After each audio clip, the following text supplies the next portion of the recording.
안녕하세요. 무엇이든 읽어드리는 북면 아저씨입니다. 지금 읽어드릴 책은 사마천 사기 37회입니다. 도전은 있으되 응전은 없다. 거우 초등 7개 제국의 연합에 반란을 일으켰다. 황제는 주하부를 대장군 임명하여 반란을 진압하도록 했다. 이때 주하부가 황제에게 말했다. 지금 반란군은 산하고빨라서 정면으로 맞선다면 성패를 예측할 수 없습니다. 그래서 양나라 땅을 잠시 내준 다음 저들의 보급로를 끊어야 하겠습니다. 황제는 그의 의견에 동조하였다. 주하부는 병사들을 평양 땅으로 직결시켰다.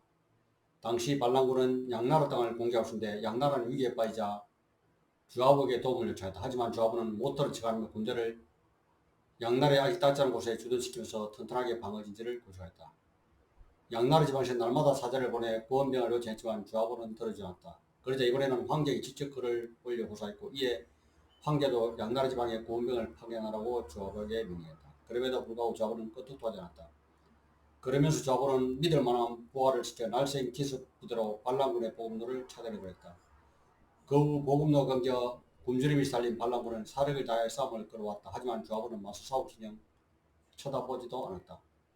어느 날인가 병사 중 일부가 크게 소란을 치우며 떠들었지만 주하부는 장막안 침상에 누워 잠을 자면서 내다보지 않았다. 그 소란은 얼마 지나지 않아 스스로 잠잠해졌다.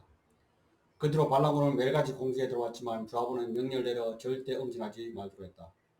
반란군은 정예부대를 투입해 성벽을 허물어뜨려 했지만 철통 같은 방어력을 결코 뚫을 수 없었다.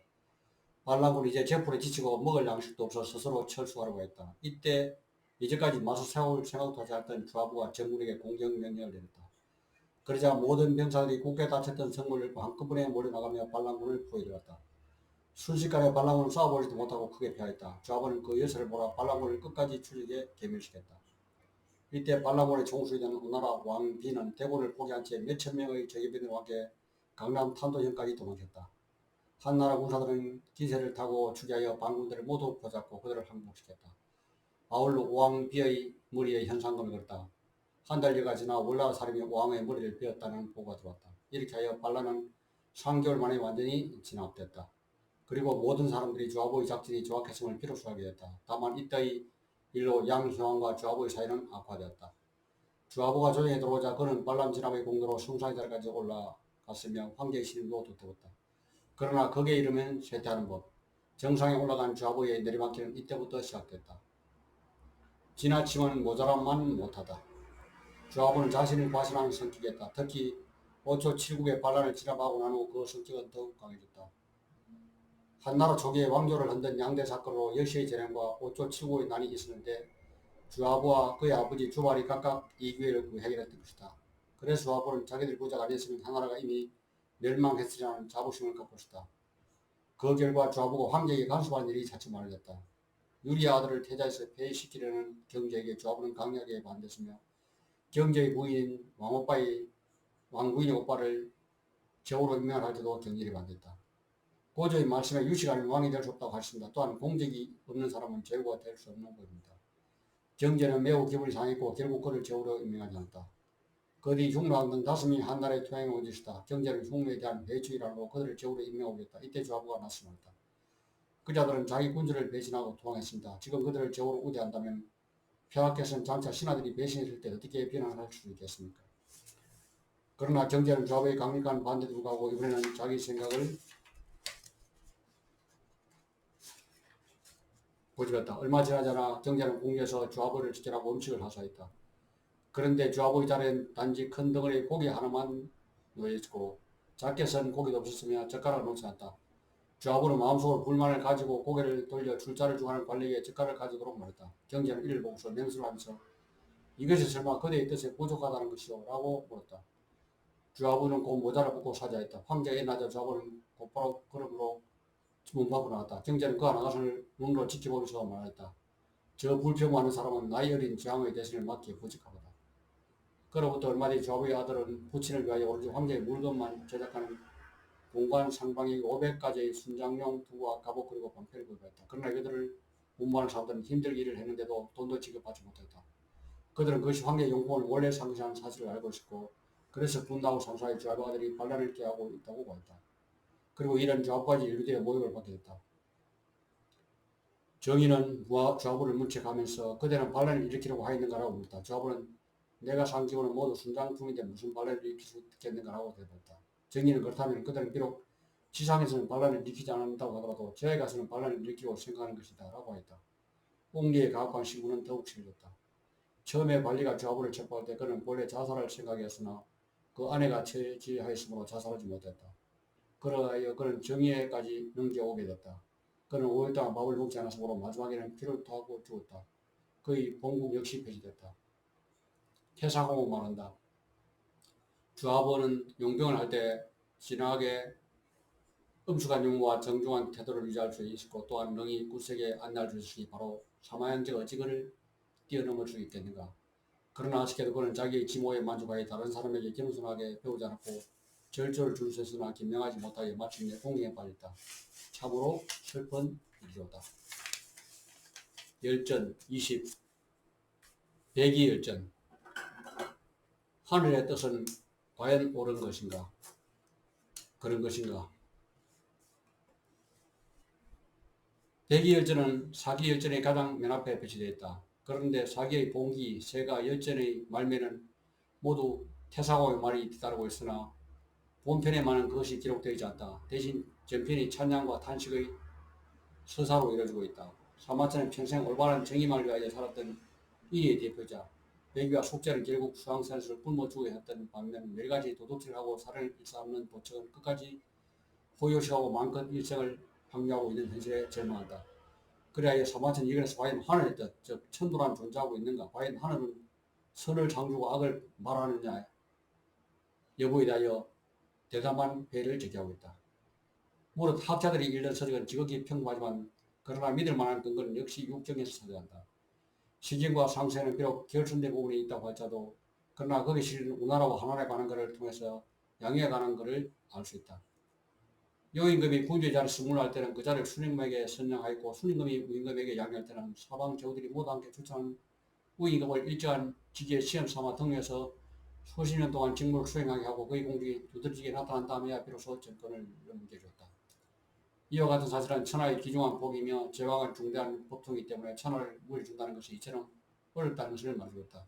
그러나 혹자는 여임금이 천하를 허유에게 양해하려고 할 때 허유는 받아들이지 않고 오히려 이를 치욕으로 여기고 다른 악무에 버렸으며 또 한나라에 이르서도 변수 무관 같은 은사가 있었다라고 말했다. 이러한 사람들은 왜 친송되고 있는 것일까?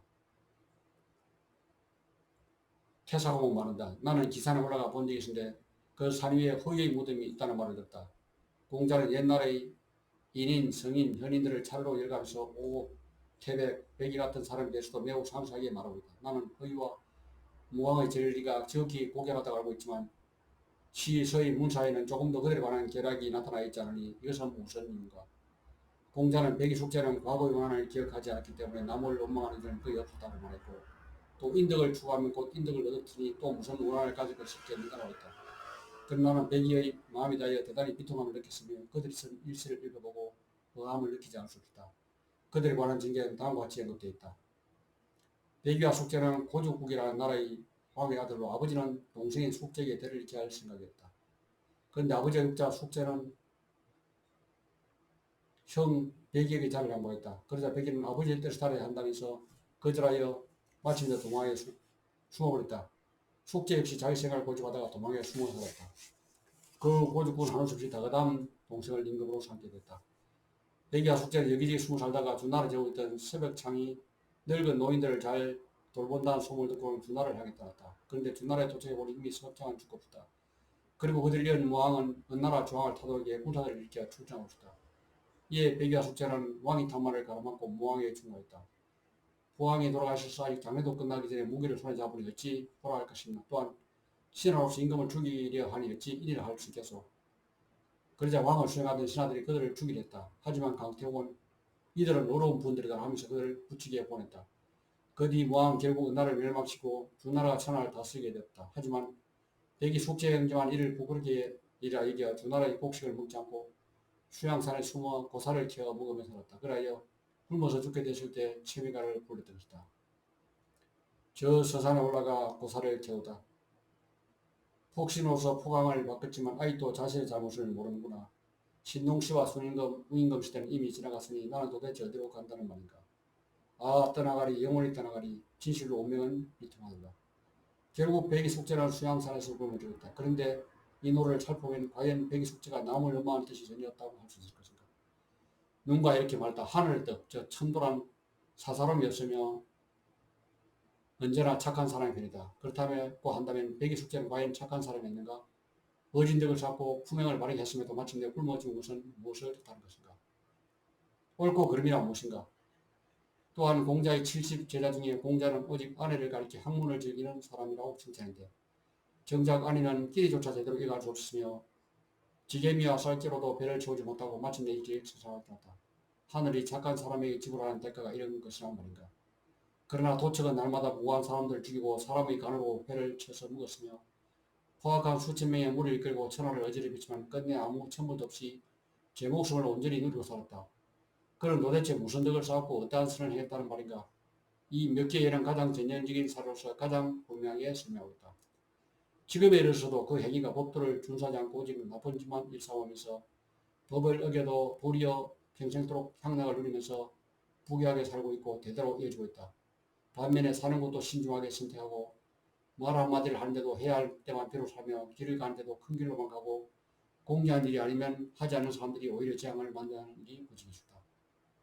나도 진실로 너무도 곤혹스럽다. 만약 이것을 천도로 한다면 과연 천도란 도대체 옳은 것인가 아니면 그런 것인가. 공자는 말했다. 뜻이 같지 않은 사람은 더불 일을 도모할 수 없다. 모두 각자가 자기의 뜻으로 일을 할 수밖에 없다. 그러므로 공자는 또 만약 부귀가 뜻하는 바와 같이 이루어진다면 나는 비록 수레를 보는 비천한 일도 기꺼이 하겠다. 그러나 만약 이루어질 수 없다면 나의 의대로 살 것이라고 말했다. 추운 겨울이 되었어야 비로소 소나무와 잣나무가 가장 늦게 잎이 지른 것을 알 수 있다. 온 세상이 혼탁할 때 비로소 청고한 인물이 드러나게 된다. 이것이 정말 세속 사람들은 그렇게도 부귀를 중시하는 데 반해 청고한 사람은 이렇게 부귀를 가볍게 보기 때문이다. 또한 공자는 이렇게 말했다. 군자는 죽은 후에 사람들에게 자신의 명성이 칭송되지 않음을 안타깝게 여긴다. 또 한나라의 시인 가인은 이렇게 말했다. 탐욕스러운 사람은 재물을 얻기 위해 죽고 마음의 큰 뜻을 품은 사람은 명예를 위해 죽으며 건세를 부리는 사람은 건세를 위해 죽는다. 그리고 보통 사람들은 오직 자기의 생명만을 생각한다. 주에게 이런 구절이 있다. 같은 빛끼리 서로 비춰지고 같은 물끼리 서로 닿는다.